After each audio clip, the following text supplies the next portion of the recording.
The last time I went to Korea was many years ago back in 2008. After a long 14 years at 22 years old, we finally go back to Korea. On this short but busy 10-day trip, we explored so many new places. And of course, I ate so much delicious and iconic Korean food. But most importantly, I finally got to see my family in person, spending precious time together, making new and unforgettable memories. This time round, I got to see Korea from a new lens, and I can't wait to share with you guys what I experienced.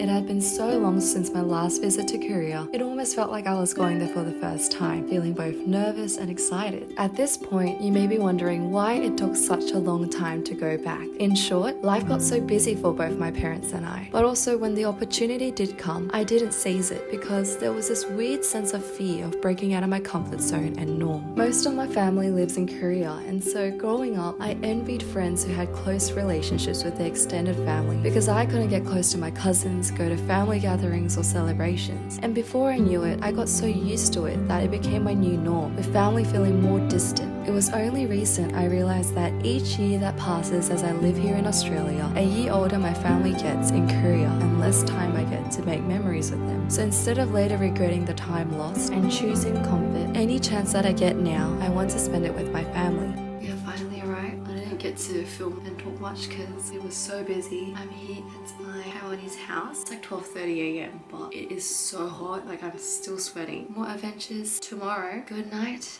I'll see you guys tomorrow. Everything was so fascinating to me.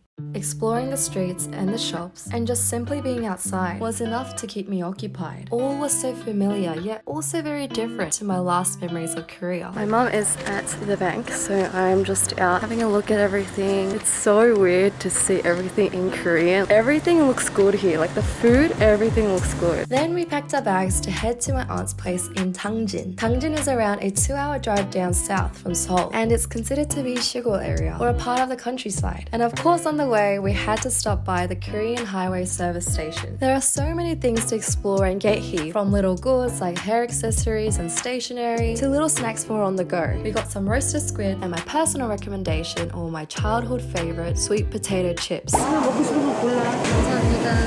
ended up having lunch here as well. We went to a buffet style side dish place where you get a bowl of rice and you choose the side dishes of your liking.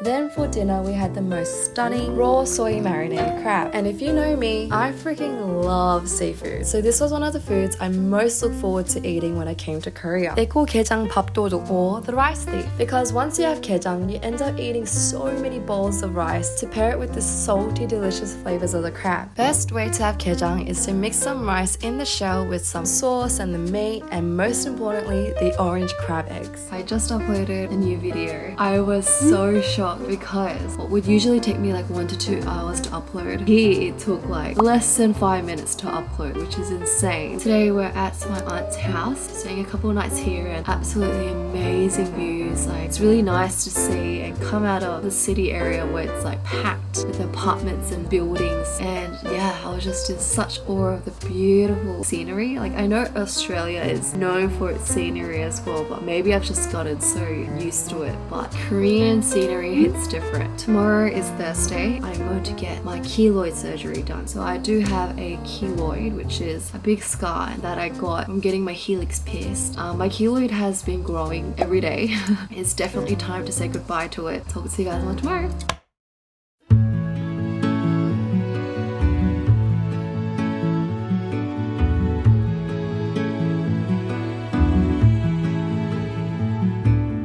This is my beloved Halmoni. She is 88 this year, loves to wear a bucket hat, and is one of the most adventurous people I know at her age. It amazes me how at her age she continues to go out and explore different places, and I can see where my mum got those aspects from. They're both unafraid to try new things and step out of their comfort zone, which I hope to be like as well. We're going to the 편의점 now. Going to have a look. Asian convenience stores have itself become tourist attractions over the years. There is such a wide variety of things to get, but also so many different types of the same thing. Honestly, if my mom didn't stop me, I would have stayed in here for a good couple of hours. The Frank sausage was calling my name. It was only $2.70 Australian dollars, so I had to get it. 진짜 맛있다. For breakfast, we have this kimchi fried rice kimbap with a side of banana milk. I think you were supposed to microwave the kimbap because I ate it absolutely cold straight out of the cooling fridge, which was a little weird, but still it tasted really good. I didn't get to film too much today because I actually got my keloid surgery done. It was quite quick. It only took an hour, but most of the day was taken up by just traveling back and forth. The place we went to is in Gangnam. Of course, it did not hurt at all. What hurt the most was when they put the numbing anesthesics in. That was so painful. Once he removed the keloid, he asked if I wanted to see it. So yeah, he showed me the keloid. It was huge. It was like a bean. Hopefully it's gonna heal in time. I have another appointment at 11 tomorrow. I'm gonna go to sleep now. I'll talk to you guys more tomorrow. The next day, we set off early in the morning to get my E checked up. To get there, we hopped on a bus to Gosok Terminal, the home to the famous shopping place called Tu Mall. There are over 600 stores here, one of my favorites being this jewelry store. They just have wall after wall of never-ending jewelry. Another place we stopped by while we were in Seoul was Art Box. This place is dangerous for people like me who are suckers for cute things. Literally, I wanted to sweep everything off the shelf and into my basket. Then we headed to Lotte department store, spending half the time shopping and the other half exploring the food court. This place was huge and the hardest part was choosing what to eat for lunch because everything looked so good. I was really looking forward to get some fresh bungeoppang from a street vendor, but because we went during the summer, we couldn't find any. So instead, I opted for these mini ones that they sold at the bus terminal. Then we went back towards Tangjin to Waymok village to grab food by the beach with some family. We went to a local seafood restaurant for round 2 of lunch. The seafood game in Korea is in a different league. You get so much fresh seafood for such affordable prices. First, we got an assortment of raw shellfish and this beautiful platter of sashimi. Do you ever eat food that's so good you get mad at it? Yeah, I don't get it either, but this is my automatic response to really good food. We had mulhae or spicy raw fish soup, perfect for the summer weather. That gave my mum and I a fat brain freeze. Finally, in true Korean fashion, we had this spicy rockfish stew for dessert, and that was the end of day 4. As I get older, something I have grown a deeper appreciation for is Korean history and culture. I wanted to explore Korea as a place where generations of our family lived, the motherland to my parents, and therefore learn how it became to be the Korea it is today. And so we headed to Minseokcheon, a Korean folk village where you can experience how life was in the Joseon period. 네, 들어오시오. 우리 집입니다.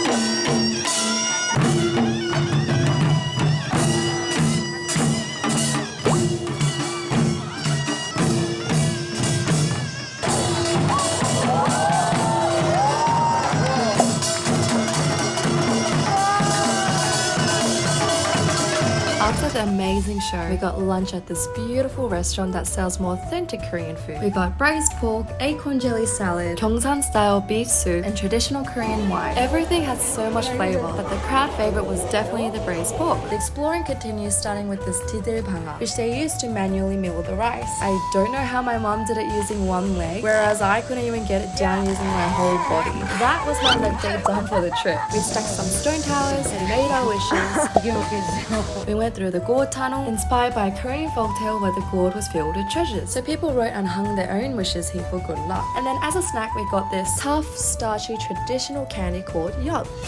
Then it happened. My mom and my grandma kept insisting that we go into the haunted house. And for my life, I cannot do haunted houses. We couldn't film inside, but believe me when I say I was terrified.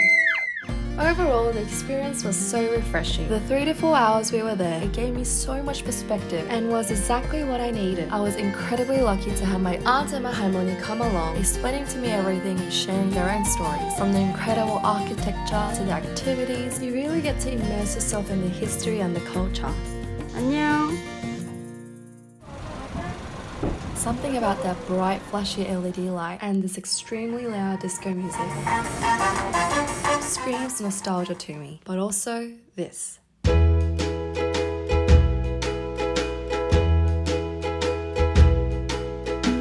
조개구이. I remember this to be the tastiest thing I had the last time I was in Korea. Korea has such a wide variety of barbecues and I highly recommend you try ones other than your regular meat barbecues. And of course, it'd be an absolute crime not to get samnakji. What I love about these seafood restaurants is that they give you so much services. Here they gave some meat, corn cheese, fried rice, seaweed soup, all which tasted amazing and complemented the shellfish so well. Dessert was this clam noodle soup to finish off the meal. We bought this today. It's a traditional flute instrument called tansu. Comes in this beautiful packaging. 저 대금 한번 불어보려는데 소리가 죽어도 안 나. 안 나. 이거 불다가 기절할 것 같은데. 야 누가 거기다 대구냐? 역시 엄마구나. 엄마 해봤지? 해봤지? 어디서 해보냐 이거? 근데 엄마 힘내라. Once again, we came up to Seoul for my e-checkup. We had a bit more time this day, so after having breakfast at Paris Baguette, we went to COEX. Fun fact is that my mum used to work in COEX in her 20s. The clothing shop she worked at used to be here. COEX Mall is the largest underground shopping mall in Asia, with a beautiful star-filled library inside. Honestly, I don't read much, but I was so tempted to buy a book just because they look so cute. My mum got a couple of books for herself, and then we continued to do more eye shopping. For lunch, we went for Italian. This place literally blew our minds. 진짜 너무 맛있어. 빵이 맛있죠, 빵이. As for dinner, we had Korean barbecue at home. One of my aunts dropped off a huge bag filled with barbecue essentials to have. Our love language is definitely food. 드시라고. After a week, I finally found my childhood ice cream. Solheim. Oh my goodness, I miss this so much. I used to live on this, but they discontinued shipping to Australia from like a couple of years ago. Oh yeah. It's just as I remember it to be. Literally, all you'll find me eating in Korea is this, banana milk, and the grapes.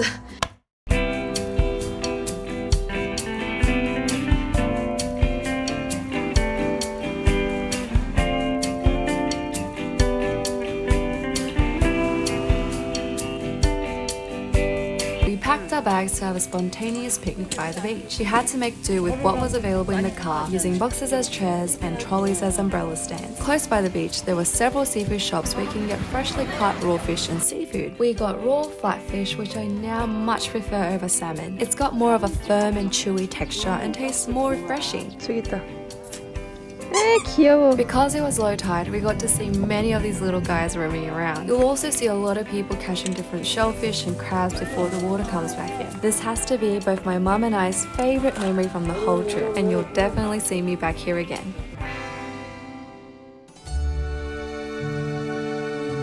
Yes, I indeed needed to have a dedicated section to fried chicken. As a chicken connoisseur, I really look forward to this day, having Korean chicken in Korea. We got recommended to try the golden olive chicken from BHC, and it was amazing. Even the radish tasted so good. As you know, there are so many different flavors of Korean chicken, and though it was a shame we could only try one, it tasted so good I couldn't complain. Another food first for me was fig fruit. Initially, I wasn't a big fan, but it really grew on me throughout the trip. I think I single-handedly finished the whole box my aunt had bought. At home, this is how my halmoni and I spent majority of our time together, looking out at the view and having some snacks whilst my mum and aunt did finances. The whole trip, my grandma found my camera setup and me filming so fascinating, which I thought was really funny. But both her and my aunt were so supportive and encouraged my shy self to film more. It really is thanks to them I had enough footage from the trip.